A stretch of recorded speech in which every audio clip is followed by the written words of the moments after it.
Welcome back. Before the break, we were talking about a lot of gender issues, equality, feminism and all that.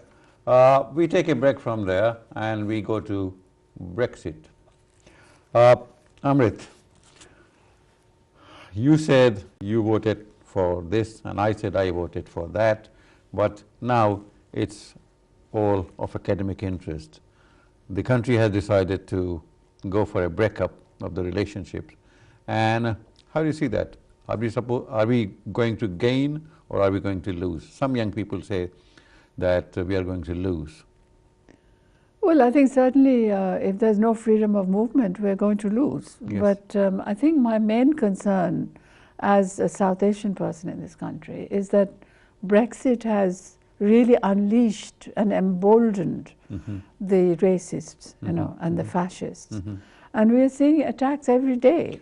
Why has it unleashed? I mean, why do you think so? Well, because, you know, they had the idea, I know some people I've thought that leave Europe meant that people would leave, you know. So it was all, they saw it that way. You know, they said that there are too many immigrants here, you know, and they should go, because it was posed that way by people like Boris Johnson and others, you know. And it really helped to make these people very strong. And now they're suddenly everywhere, you know. I know so many of my friends who have been attacked, who have been abused. Words like Paki, which we haven't heard for a very long time, you know. For a long time, yes. They are now everywhere. So I think whatever happens, that racism needs to be challenged. And that racism is, you know, unfortunately now no longer dependent on whether we are in Europe or not. Do we still have a race relations board? We used to have No, one. there was, it became equalities, and now you may have heard of Trevor Phillips. Yes. I mean, he made a program Our saying, friend from Brixton.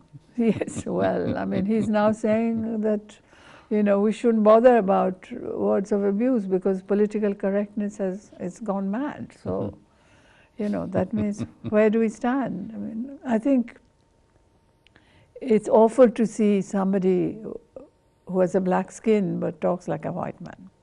Well, there are too many of them, but fortunately or unfortunately.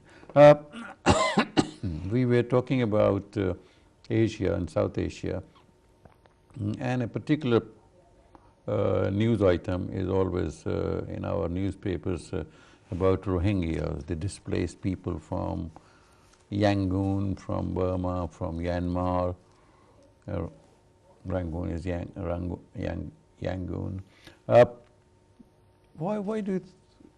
What do you think about it, and why do you think that is happening? It has long history, though. Yes, it has a long history. I mean, in some ways, you know, the Rohingyas are very much part of Bangladesh, you know. They speak the same language, culturally they're similar. But same religion. Same religion, of course. But when the British decided to divide up the country, they just took a pencil and cut it. They didn't think that, you know, these people should actually be part of, as India as then was, you know. So they were left in Burma. And they have experienced the most hideous persecution. In fact, last week there was a report from Human Rights Watch saying that these are, what they have experienced are crimes against humanity, you know. And so basically they have nowhere to go because they are facing all kinds of attacks, you know, gang rapes, killing of children, burning their villages. And when they try to come into Bangladesh, and in fact there are now, even in Bangladesh now, there's something like almost 400,000 Rohingyas.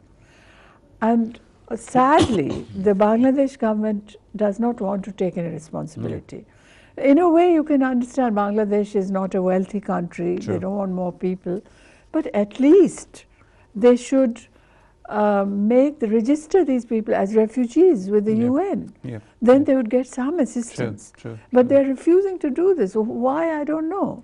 Yeah, well, this is very unfortunate because when it is said that some 10 million people from Bangladesh cross the border into India, and so we owe it to the the world, to the world, that if we were offered a safe haven somewhere else, you see, we should do the same. Yes, it's really very distressing to see this. I mean, now Bangladesh government is intending to put them on a chore, Thanga chore. Yes. And a chore, I mean, when I was... It comes up and it can disappear. I have been to chores when I was a child. And whenever there's a high tide, the chore goes underwater, So this is genocide, And I think, something really needs to be done to change this situation. These people are being treated as though they are not human beings. Right. Have you organized any meetings? We had a very successful meeting with Burmese activists. Right. But we are hoping to actually make this much bigger and possibly, go to the Bangladesh High Commission. Yeah. And, talk to them, or if they won't talk to us, then protest about it publicly, so that people know, because there isn't enough knowledge about what's happening there, Yeah, some of the Rohingyas, when King Faisal was alive in Saudi Arabia, King Faisal had offered them a safe haven in Saudi Arabia. Several thousand went, but when the ruler changed, the rules were also changed, see. And when I had the occasion to spend some time in Saudi prison, I met some persons, males mostly, living in the male section of the prison, and they were there for 3-4 years, see. So and their sad, families were away, and the only means of communication were the mobile, you see, and with a little help from the security guards who were making money on the side, see. These people have been communicating with the families, and in every prison, I mean, there's corruption and there's involvement of the security guards in all the illegal activities. So it was going on, see, but the Rohingyans were there, and they didn't want to go to Pakistan. Pakistan had offered, but they didn't want to go to Pakistan. Bangladesh would not accept them. Saudi Arabia doesn't want them.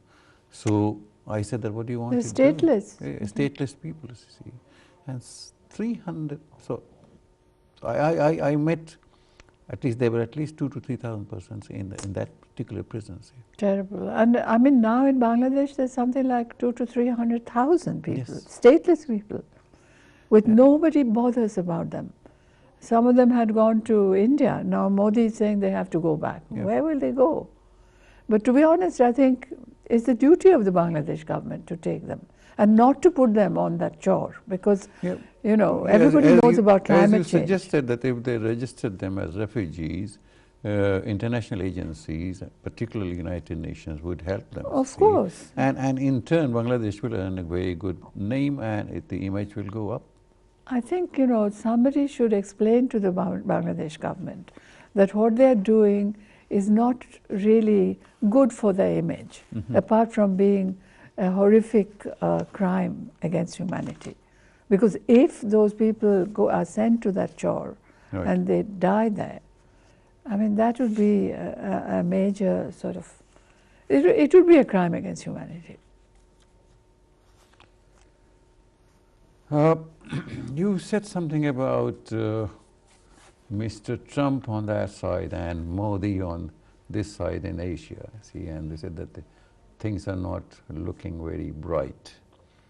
What made you think like that? Well, that Modi and the BJP, Modi's party, are great admirers of Trump. Yeah. And in fact, on Trump's birthday, Modi's supporters had a big picture of Trump to which they fed birthday cake. Not only that, in the current UP government, UP assembly elections, they are using this thing called brand Trump. Yeah. So they're saying like they're using Trump's name. So this is just ridiculous, but more than ridiculous, it shows the linkages between Modi and Trump, which is interesting because a couple of days ago, 2 Indians were attacked in Yes. America. Yes. Because, if you have a brown skin, people can't tell you apart, No. And they don't even want to be honest. I don't think they care, So one man was killed, The man who killed, the man who shot them was, I think, a Vietnam veteran. And he said that, you get out of my country. See. Exactly. The point is that he did not shoot an Indian, he just shot somebody whom he didn't like, see, the color of their skin. Yes. After 9/11, in the frenzy, a lot of Sikhs were attacked, see, Exactly, just because their turban was they thought they are Muslims. Muslims, see. So this is the knowledge of people in many countries. Well, Americans are known to be rather ignorant, so. The international games are between Kentucky and Florida. See, Yes. so. But I think, there's another point here. Okay, so Indians were shot at, 1 man died, and they were mistaken as Muslims. But underneath that is this horrific attack on Muslims. The ban on Muslims from countries which have never attacked America. Sure. The targeting of Muslims, the daily abuse. I mean, that's what we shouldn't really be saying, okay, Indians have been attacked, so we should not like Trump. We should think about the whole issue, which is really, not acceptable that this should happen in this day and age. Yeah, but isn't it, I mean, taking Mr. Trump out of this discussion, but America is always interested in having very good relationship with India, see. Because India does not have good relationship with China, you see. So it's nice to have my friend's friend is my friend and my enemy's enemy is my friend. See. Well, this has been happening from the Obama era, India is America's pivot or America's puppet, if you like, in that region. And it won't be good for the people of India, to have, because India is a nuclear power, don't forget, and India and Pakistan are both nuclear armed. Then you have China. So now China is also building an economic corridor. Yeah, they have already built, I think. Some of it has already been built. So all of these things, I think, put the whole region into a very dangerous situation. You think it's likely to blow up the flashpoint somewhere, maybe because of these tensions, there would be a war or some sort of skirmishes here and there? Well, I think skirmishes with Pakistan are already going on. So whether that escalates or not, well, obviously I hope not, because there's so much at stake. But what is more worrying perhaps is the American provocation of China in the South China Sea now, which is really reaching a very dangerous level now. So that if there's a war with China, then I just, can't bear to think about it, because that was going to affect the whole region. And then India and Pakistan are bound to be drawn into it. So let's hope not. Well, you mentioned Pakistan and India being the nuclear powers, so is Iran aspiring to become one. And let's hope that they don't have the weapons of mass destruction. Yes, of course. There's elusive weapons of mass destruction. What's happening in Delhi about these university students? I mean, there's a lot of dissension. Yes, I mean, in some ways, India is almost like a reflection of what's happening in America, although it's more advanced. Like you have the ABVP, Akhil Bharat Vidyarthi Parishad, which is it's the students' wing of the RSS, which is the parent body of Modi's party. And RSS is really a fascist party. Now these, the students' wing are, they are throwing stones, they have got guns, they're attacking students, they're stopping Amrit, all we dissent. need to take a break. Yeah. And we'll continue with that later. We have to take a break, and when we come back, we'll continue with this very interesting discussion. Don't go away, we'll be back soon.